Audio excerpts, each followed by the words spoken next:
¿Cuál sería nuestra respuesta? ¿Qué le diríamos a esa persona? Bien, esta respuesta quizás no sea tan fácil de responder, ya que la Biblia trata de una cantidad innumerable de asuntos. La Biblia habla de matrimonios, la Biblia habla de la crianza de los hijos, la Biblia habla del pecado, la Biblia habla de la salvación, la Biblia habla de la condenación, la Biblia habla de ángeles, la Biblia habla de demonios, la Biblia habla de santidad, la Biblia habla de eternidad, la Biblia habla de múltiples temas. Amén. Creo, sin embargo, que ver la Biblia desde esta perspectiva, es decir, verla exclusivamente como un libro que trata muchos asuntos, no solo no le hace justicia a la Biblia, sino que además genera un acercamiento inadecuado por parte de quienes la leen, ya que de esta manera es muy fácil perderse en los detalles que no son primarios y por lo tanto no son trascendentales.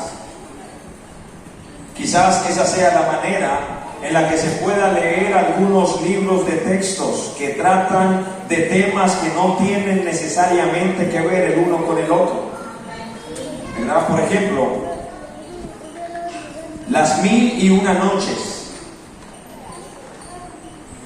¿no? Es una compilación de cuentos árabes. Sin embargo, no necesariamente tiene que ver el uno con el otro. Sí, Las 1001 noches es un libro, es una compilación que tiene que ver con cuentos. Ahí está Sinbad el marino, pero también está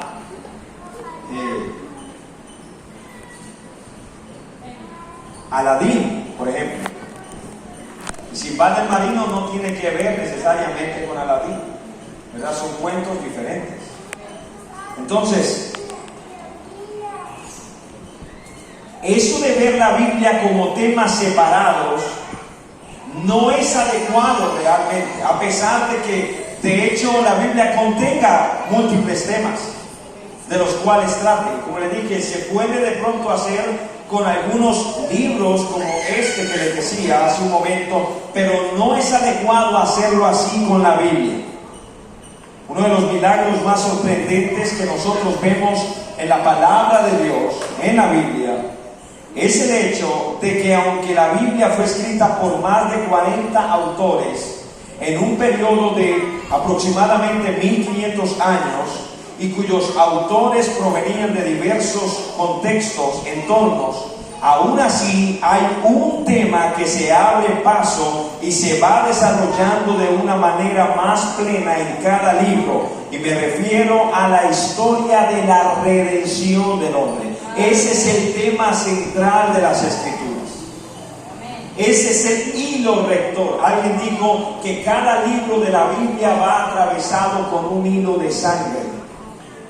De sangre. Es verdad. Porque ese hilo de sangre nos conduce finalmente al Calvario. Así que la gran historia de la Biblia es la historia de la redención del hombre, del rescate del hombre. Esa es la gran historia.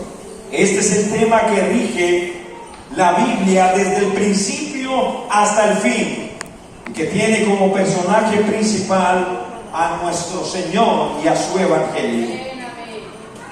Sé que lo que les acabo de decir quizás puede sonar muy teológico, ¿no? Muy académico, pero intentaré ser un poco más llano en mi explicación. La Biblia trata de relaciones, de eso trata. Relaciones. Y siendo muy genéricos, debemos hablar de dos relaciones de las que la Biblia trata. En primer lugar, la relación entre Dios y el hombre, y en segundo lugar, la relación entre el hombre y el hombre. Esas son las dos relaciones. La Biblia trata de relaciones. ¿verdad? La relación entre Dios y el hombre, y la relación entre el hombre y otro hombre. Entre hombres me refiero. El hombre en el huerto del Edén, debido a su pecado, pierde la relación con su creador. Él tenía una relación con su creador y la pierde. Y como resultado de perder la relación con el creador, entonces se deteriora la relación entre los hombres. ¿Verdad? Ustedes ven, no, cuando Adán peca, ¿qué comienza a hacer Adán? Después de que se daña su relación con Dios y se esconde de Dios, no se esconde, huye de Dios. ¿Qué hace luego que Dios le pregunta? ¿Qué hace? ¿Acaso comiste del fruto que te dije no comieras? ¿Qué hace Adán? Él empieza a buscar culpables, ¿verdad? Entonces se deteriora la relación con su mujer, con su esposa. Ahora ya no la ve, ¿verdad? Estás hueso de mis huesos, carne de mi carne. Pero ahora la empieza a ver como la culpable de que él haya caído en pecado. Ahora, ¿qué vemos nosotros con sus hijos? ¿Qué pasó con el primer hermano y el segundo hermano? ¿Qué pasó? Pues que finalmente el hermano mayor termina asesinando a su hermano menor. Así que noten que lo que vemos allí es ese deterioro de la relación entre hombres, y ese deterioro de la relación entre un hombre y otro, entre un hombre y su mujer, es decir, ese deterioro de las relaciones interpersonales, es consecuencia del deterioro de la relación vertical con Dios. Sí, yo espero que captemos bien ese tema. El deterioro de las relaciones a nivel horizontal es consecuencia del deterioro de las relaciones a nivel vertical con Dios. Por eso, si nosotros queremos solucionar el problema a nivel horizontal, ¿dónde debemos solucionarlo primero? ¿Dónde? A nivel vertical, ¿verdad? Con Dios. Sí, es así, hermano. Es así. Mire, ¿por qué creen ustedes que los procesos de paz fracasan con los hombres? ¿Por qué? Porque ellos quieren solucionar el problema entre hombre y hombre. No se puede. No se puede. Y por eso la Biblia habla de que hablan de paz y todo eso y no tienen paz. ¿Por qué? Porque para ellos es una tontería lo que nosotros estamos haciendo. Pero hermanos, cuando un hombre soluciona su problema vertical con Dios, ese hombre puede amar a su esposa, amar a sus hijos, ¿sí? Ese hombre puede perdonar al que le hizo, a fulano de tal, y nosotros los hemos visto, ¿verdad? En la iglesia, reconciliados. Entonces, no tiene sentido realmente. A mí no me interesa cuando yo conozco un hogar, en primer lugar, solucionar el problema de ellos dos. Es que se están matando. No me interesa. A mí me interesa que ellos sean salvos. Y si ellos se salvan, su problema entre ellos no se va a solucionar. Se va a solucionar. Porque los salvos viven diferente, ¿verdad? Los salvos viven para la gloria de Dios. Así que, de ahí que los 10 mandamientos dados por Dios a Israel y que representan la ley moral de Dios, es decir, aquello que prevalecerá para siempre, estos 10 mandamientos expresan dos aspectos. Los primeros 4 mandamientos tienen que ver con ¿quién? Con Dios. Y los siguientes 6 mandamientos tienen que ver con ¿quién? Con el hombre. Note, con Dios y con el hombre. Con Dios y con el hombre. Entonces los primeros 4 mandamientos: no tendrás dioses ajenos delante de mí, no te harás imagen ni semejanza, no tomarás el nombre del Señor tu Dios en vano, guardarás el día de reposo para santificarlo. Esos mandamientos tienen que ver con Dios, con el temor de Dios. Pero los siguientes mandamientos: honra a tu padre y a tu madre, no matarás, no hurtarás, no dirás falso testimonio, no codiciarás, ¿verdad? Todos esos mandamientos tienen que ver con nuestro prójimo, con el otro. Así que ahí, por eso la Biblia dice que en esto se resume la ley. ¿En qué? En el amor, ¿verdad? Porque la ley se resume en solo 2 mandamientos. Toda la ley de Dios se resume en solo 2 mandamientos. ¿Cuáles? Amar a Dios, y el segundo es semejante a este: amarás a tu prójimo como a ti mismo. Amarás a tu prójimo como a ti mismo. Y es de suma importancia, hermanos, que nosotros meditemos en esto. Y usted dice, hermano, ¿qué tiene que ver todo lo que nos está diciendo con el texto que leímos al principio? Bueno, es que justamente en el libro de Hechos de los Apóstoles vemos el nacimiento de la iglesia y este doble propósito del restablecimiento, en primer lugar, de la relación con Dios, y en segundo lugar, como consecuencia del primero, el restablecimiento de la relación entre los hombres, son claramente evidenciados como una característica fundamental de la iglesia. Hablemos entonces en primer lugar de la relación con Dios. La relación con Dios. En este sentido, quiero que miremos un doble aspecto. En primer lugar, la relación con Dios a través de su palabra, y en segundo lugar, la relación con Dios a través de la oración. Entonces, estamos hablando de que la Biblia trata de relaciones, ¿verdad? Trata de redención, pero la redención es el tema central de ¿qué es la redención?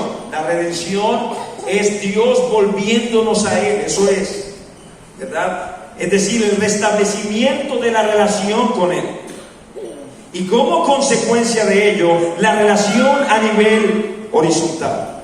Entonces, lo primero de lo que debemos hablar es de la relación con Dios. Y esto en un doble aspecto: la relación con Dios a través de su palabra y la relación con Dios a través de la oración. Miren lo que dice otra vez el verso 42. Verso 42.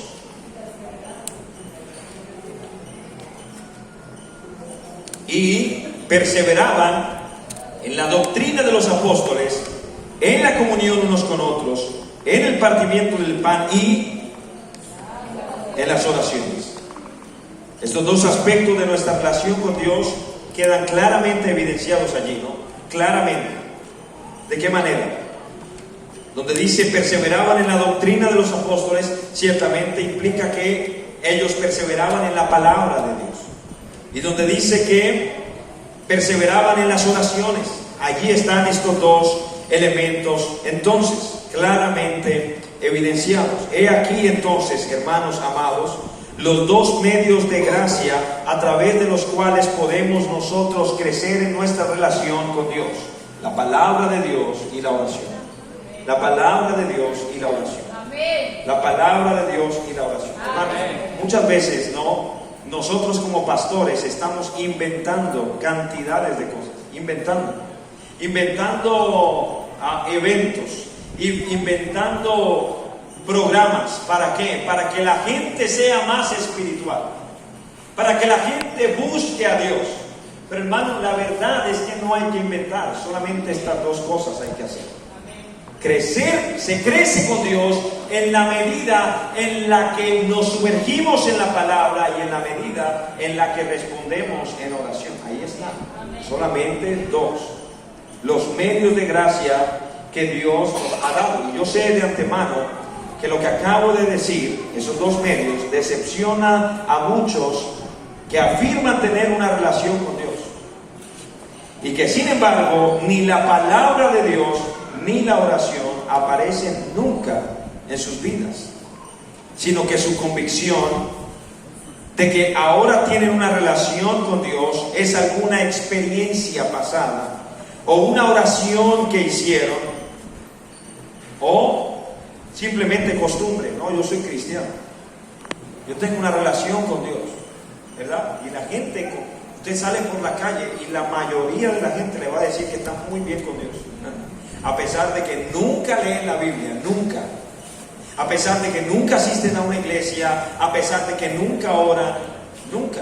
Y es por eso que la gente, la mayoría de gente, está sumergida en tinieblas tremendas. Hace unos días atrás yo estuve, ustedes supieron, tuve que ir a Bogotá un día.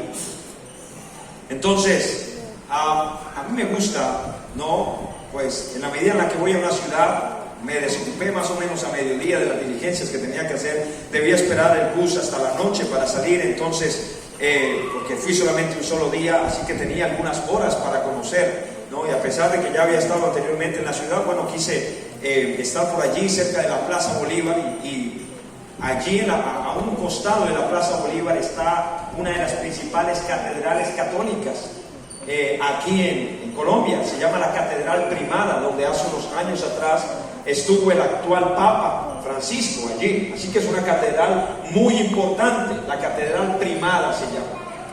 Y a mí me gusta entrar donde yo llego y puedo, a las iglesias católicas, no para confesarme ni para, ¿verdad?, a ser partícipe de su culto, sino para apreciar la arquitectura. A mí realmente me gusta tomar fotos y realmente extasiarme de lo hermoso que se construyeron todas estas edificaciones. Así que yo voy por allí me estoy un rato y miro todo lo que hay alrededor y todo eso. Entonces, ya cuando iba saliendo de la catedral, pues se soltó un aguacero y estaban dentro de la iglesia unas personas católicas, profesantes, porque cuando salieron, de hecho, estaban comprando escapularios y rosarios y todo eso. Así que eran unos mexicanos. Y debido a que estaba lloviendo, no pudieron irse, sino que quedaron allí. Yo también me quedé allí en la puerta. Y entonces empezamos, ¿no?, una plática entre nosotros, y hablar de muchas cosas. Y en medio de la plática, entonces el hombre con el que estaba hablando le dijo a una señora con la que iba: mira, ¿quieres un poquito de agua? Entonces la señora lo reprendió y le dijo: no, estamos en la iglesia. Y a mí me llamó la atención, y yo tomo agua en la iglesia. Pero resulta ser que él se rió, y cuando sacó el agua, pues era alcohol, ¿no? Entonces, esta es el agua. Y él empezó a hablarme de esa bebida y me dijo de hecho: mira cómo huele. Entonces, es puro Chivas, me dijo. Chivas Brigado. Y es puro whisky, me dice, sabe delicioso. Y empezó a beber allí, cuando minutos antes había estado comprando un escapulario y había estado dentro de la iglesia, ¿verdad?, allí confesándose o visitando. El hecho es, o el punto al cual yo voy es, porque de hecho hasta me alcanzó a ofrecer. La cuestión es esta, ¿no? Y voy a todo esto, que generalmente el común de la gente piensa que están bien con Dios aunque viven mal. Sí. Piensan que Dios es como una especie de Papá Noel, ¿no?, que quiere a todos y que le trae regalos a todos, así, ¿no?, que es un viejito buena gente, y que lo pasa. A pesar de que hagan cosas que justamente contradicen lo que la palabra del Señor habla. La Biblia habla, por ejemplo, de los borrachos que no heredarán el reino de los cielos, ¿verdad? Y eso lo supieran si leyeran un poquito de la palabra, pero como no leen nunca la palabra de Dios, entonces es más fácil creer una cantidad de cosas y luego engañarme pensando que estoy bien con Dios. Así que, reitero, a muchos, y hoy en día hay millones de personas en el mundo que afirman tener una relación con Dios teniendo como base su propia imaginación, su propio criterio, pero no el criterio bíblico. No el criterio bíblico. Yo estoy cansado de gente que me quiere enseñar la Biblia a pesar de que nunca la leen.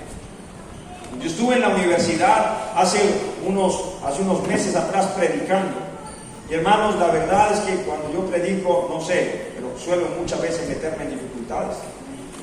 ¿Sí? Porque a veces digo cosas que a la gente no le gustan. Entonces yo estuve predicando allí y mientras estaba predicando dije algunas verdades, ¿no?, respecto de la gente o la vida universitaria. Y hubo un joven que se acercó, ¿no?, a escuchar por un momento, y él me dijo: ¿usted sabe a qué vino Cristo? ¿A qué vino Jesús al mundo? Entonces yo le dije: bueno, enséñeme, dígame.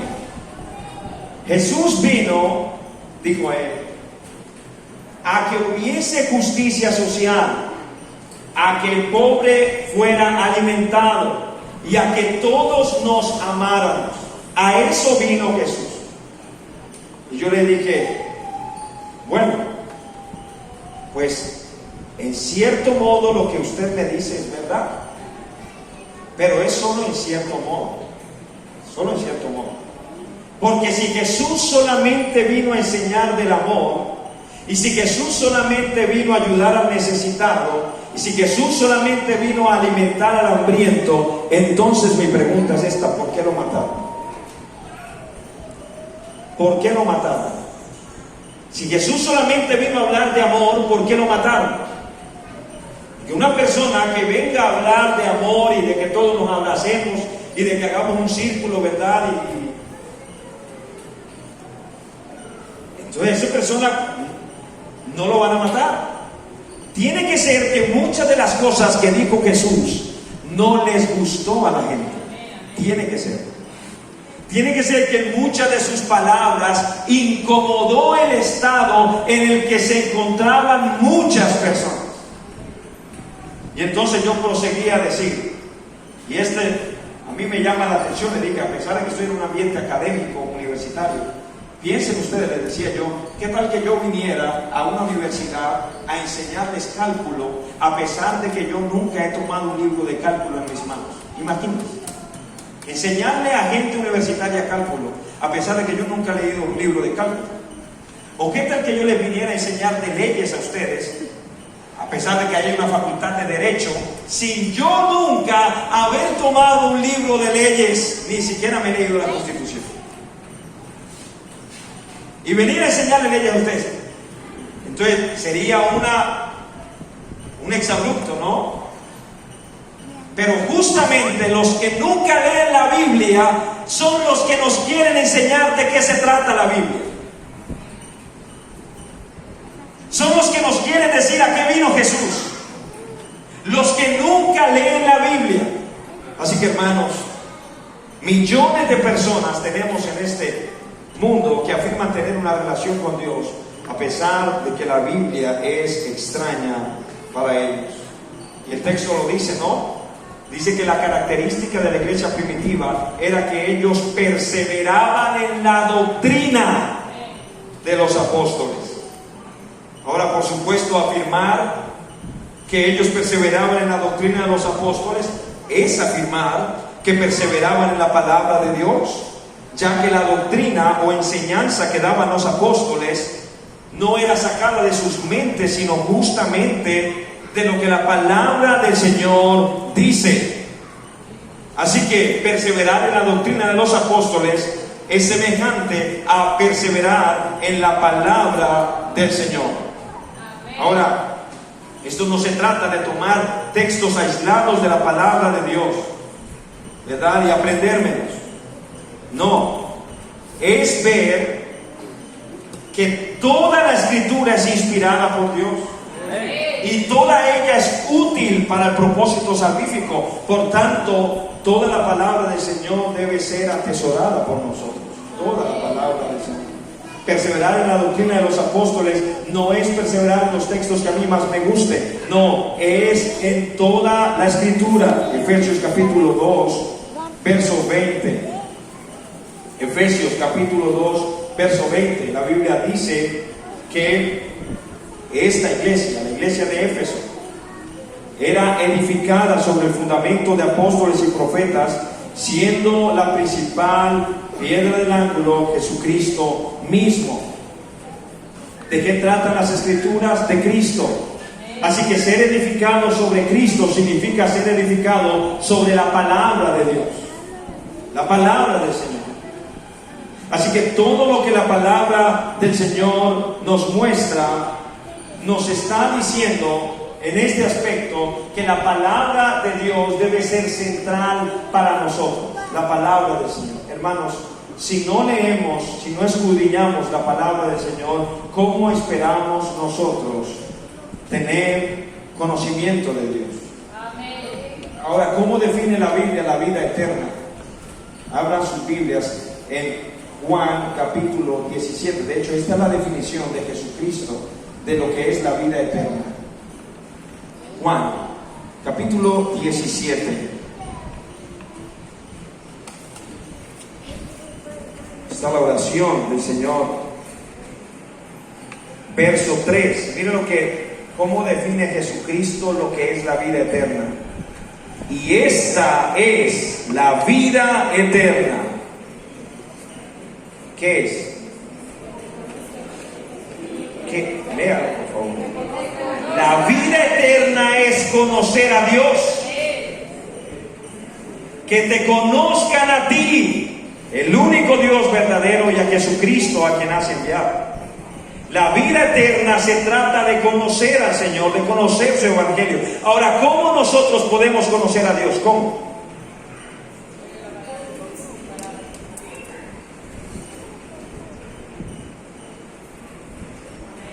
Y el Señor nos ha dejado 66 libros para que lo conozcamos a Él.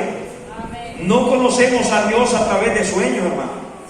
No conocemos a Dios a través de nuevas revelaciones. No conocemos a Dios a través de lo que nos diga un dichoso profeta. No conocemos a Dios a través de... No, conocemos a Dios a través de su palabra. Aquí, la palabra de Dios. Es ahí donde se conoce a Dios, de tal manera que si lo que a mí me dicen del Señor está en la palabra, entonces amén a eso. Pero si lo que no me dicen no está contenido, no importa que me lo digan gritando, no importa que me lo digan como sea, no es verdad. Es a través de la palabra del Señor que nosotros conocemos a Dios, y esa es la vida eterna. Una persona, por supuesto, que nunca se exponga a la palabra del Señor, ¿cómo pensará ir al cielo? Le digo yo, ¿cómo? Nosotros no nos salvamos por leer la Biblia. No, nos salvamos por gracia. Pero el salvo lee la palabra. Claro. ¿Por qué? Porque su deseo es conocer a Dios, ¿no? Entonces, si le hago yo la pregunta, si su deseo no es conocer a Dios, ¿a qué irá usted al cielo? ¿A qué? Si usted aquí en la tierra nunca quiso conocer a Dios, porque la Biblia, ¿no?, siempre le fue un libro aburrido, la Biblia siempre prefirió que cualquier otra cosa, la distracción, el entretenimiento, antes que la palabra del Señor. Entonces, ¿cómo nosotros decimos, pero yo estoy seguro que voy para el cielo? ¿Cómo? Si aquí no quieres conocer al Señor, ¿a qué te va a llevar el Señor al cielo a ti? ¿A qué? ¿A qué? Entonces, mis amados hermanos, no os engañéis, dice la palabra del Señor. No, leamos, escudriñemos la palabra, expongámonos a la palabra, que aprendamos la palabra que dice el apóstol Pablo de su hijo espiritual Timoteo, y que desde la niñez has sabido las sagradas escrituras, las cuales te pueden hacer sabio. ¿Para qué? Para la salvación que es en Cristo Jesús. Desde la niñez. O sea que ahí vemos a una madre exponiendo, porque la madre de Timoteo era cristiana, el padre no. Una madre que estaba preocupada por la salvación de su hijo, Timoteo. ¿Y cómo quiso que se salvara? Con la palabra. Con la palabra. Mire, hermano, yo sé que muchas veces, ¿no?, es más fácil para nosotros los padres hacer que la imposición. ¿Sí o no? Vamos para el punto. ¿Por qué? Porque yo digo, punto. Alices. Ore, ¿por qué? Porque yo digo. Cante, ¿por qué? Porque yo digo. Es más fácil, ¿verdad? Más. Y mientras nosotros seamos más grandes y tengamos esa autoridad, entonces ellos obedecerán, so pena de ser castigados. No. porque si no nos hacen caso, entonces ahí viene el castigo. Pero hermano, ellos crecerán. Ellos crecerán. Y si lo que nosotros tuvimos con ellos fue eso, ¿no? Un método impositivo. Haga esto, ¿por qué? Porque yo digo, yo soy el papá o yo soy la mamá y usted obedece, y si no, aquí está la correa. Ahora, yo no estoy diciendo que no se deba. La Biblia habla de la vara de la corrección para los muchachos, ¿sí? Pero si lo único que nosotros hacemos es eso, entonces ellos crecerán sabiendo que la relación con Dios es en base, su relación con Dios va a ser en base al temor. Es decir, si no lo hago, me castigo. Pero llegará el momento en el que ellos crecerán y se irán. Y si lo único que nosotros hicimos fue durante toda la vida presionarles para que fueran a la iglesia porque yo lo digo, entonces cuando ya se vayan de la casa no irán a la iglesia nunca más. No leerán a la iglesia. Entonces otra vez, ¿qué hacía la mamá de Timoteo? Que desde la niñez has sabido. Lo exponía a la palabra de Dios. Lo exponía. Mira lo que la Biblia dice, hijo. Lee tú también, lee. ¿Por qué? Porque la Biblia, la palabra de Dios tiene poder. La palabra de Dios, mire, lo más poderoso que hay en este universo es Dios, pero es a través de su palabra que Él obra, a través de su palabra. Escuchen, la palabra de Dios es tan poderosa que Dios dijo, sea la luz. ¿Y qué pasó? Fue la luz. La palabra de Dios es tan poderosa que el Señor dijo, sepárense las aguas de las aguas. Él lo dijo, ¿y qué pasó? Se separaron las aguas de las aguas. Salga hierba, crezca, y creció. Luego habló a la vida y dijo que haya peces y que haya naves, y salieron. El Señor lo hizo con su palabra. La palabra del Señor es poderosa, hermano. El Señor dijo, Lázaro, ven fuera. ¿Y qué pasó? No tuvo de otra sino que salir, ¿verdad? El Señor, la palabra del Señor, mire cuán poderosa es la palabra del Señor. Si nosotros no estamos haciendo lo que ellos hacían, no, perseverando en la doctrina, perseverando en la doctrina, perseverando en la doctrina. ¿Cómo se persevera en la doctrina? Bueno, perseverando en la palabra, porque la doctrina está contenida en la palabra, perseverando en la palabra del Señor, perseverando en mi lectura de la palabra del Señor, enseñándoles. Si no lo hacemos, entonces no vamos a tener relación con Dios. No vamos a tener. Amén. Hermanos, cerremos otras voces en nuestras casas. No estoy en desacuerdo con de vez en cuando ver una película, pero sí estoy en desacuerdo con estar todos los días viendo películas. Todos los